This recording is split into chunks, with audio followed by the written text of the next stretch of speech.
Good morning बच्चों। 9th class और 10th class में आप लोगों का स्वागत है। चलिए एक हिंदी का एक और टॉपिक लेकर आए, हिंदी व्याकरण का आप लोगों के लिए। वाच्य पढ़ा दिए थे, अष्टावक्र खत्म हो चुका था। अब ये क्रिया लेकर आए हैं आप लोगों के लिए। टॉपिक वाइज टॉपिक आप लोगों को मैं समझाना चाहता हूँ। चलिए क्रिया के बारे में थोड़ा सा जानकारी हम लोग हासिल कर लें।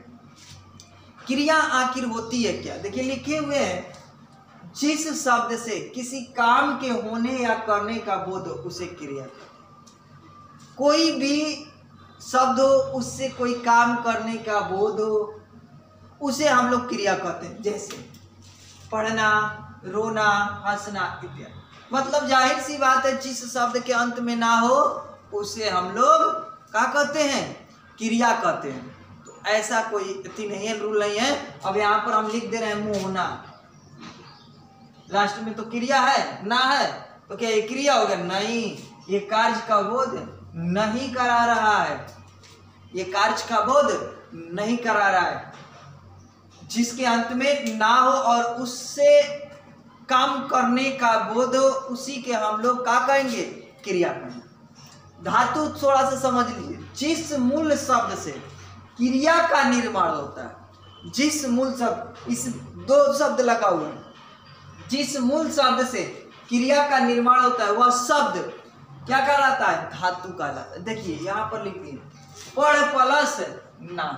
पढ़, ये पढ़ जो हुआ आपका धातु हुआ, और ना जुट कर ये क्या हो गया? क्रिया बन गया। ये क्या हो गया आपका? धातु, और ये क्या हो गया? क्रिया। तो ये धातु हो गया और इसमें ना जुट गया तो क्या हो गया? क्रिया हो गया। अब देखिए, क्रिया कर्म के आधार पर दो होते। क्रिया के कर्म, क्रिया जो है कर्म के आधार पर इसके दो भेद होते हैं। पहला अकर्मक क्रिया और दूसरा सकर्मक क्रिया। देखिए यहाँ पर लिख दिए अकर्मक क्रिया और सकर्मक क्रिया। किसके अनुसार से? कर्म के अनुसार से। इसकी परिभाषा समझिए। जिस क्रिया के कार्य का फल कर्ता पर पड़े, जिस क्रिया के कार्य का फल किस पर पड़े? कर्ता पर पड़े, उसे हम लोग अकर्मक क्रिया कहते हैं। और एक मुख्य बात, उसमें कर्म नहीं होता है, कर्म नहीं होता है।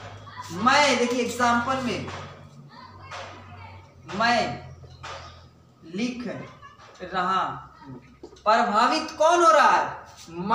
मैं ही तो लिख रहा हूं। मैं क्या कर रहा हूं? लिख रहा हूं। सीता खा रही है, प्रभावित कौन हो रही है? सीता। इसमें कर्म है। अगर मैं लिख देता कि सीता आम खा रही है, तो इसमें कर्म आ गया। तो कर्म आ गया तो ऐसे ही अकर्मक क्रिया नहीं होगा। जिसमें कर्म रहेगा वह अकर्मक क्रिया नहीं होगी, जिसमें कर्म नहीं रहेगा उसी को हम लोग अकर्मक क्रिया कहेंगे। सकर्मक क्रिया में आ जाइए। जिस क्रिया में कर्म का फल कर्ता पर न पढ़कर किसी दूसरे जगह पड़े, उसे हम लोग सकर्मक क्रिया। जाहिर सी बात है, इसमें आपका कर्म रहेगा, इसमें कर्म नहीं रहेगा। एकदम देखिए, एकदम सिंपल। मैं लिख रहा हूं,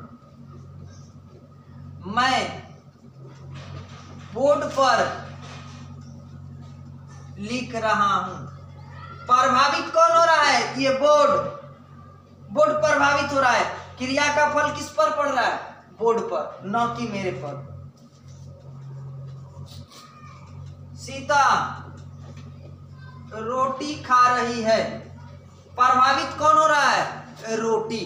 तो जिसमें आपका कर्म रहेगा उसे हम लोग सकर्मक क्रिया कहेंगे, जिसमें कर्म नहीं रहेगा उसे हम लोग अकर्मक क्रिया कहेंगे। इतना दूर आप लोग को समझ में आया होगा। इतना ही दूर तक इसको आप लोग फेयर करते रहिएगा।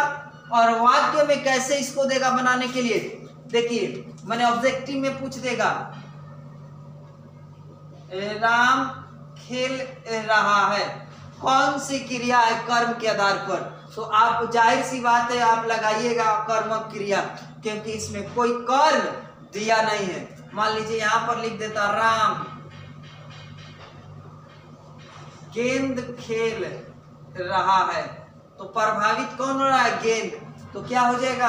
ये आपका सकर्मक क्रिया हो जाएगा। ऐसे अगर आप लोग को ऑब्जेक्टिव में दे देता है तो जिसमें कर्म होगा उसे हम सकर्मक क्रिया पर टिक लगाइएगा, जिसमें कर्म नहीं रहेगा उसमें आप अकर्मक क्रिया पर टिक लगाइएगा। आज के वीडियो में इतना ही, कल इसका अगला पार्ट लेकर आएंगे। कौन सा? क्रिया के। ये लेक्चर 1 हो गया,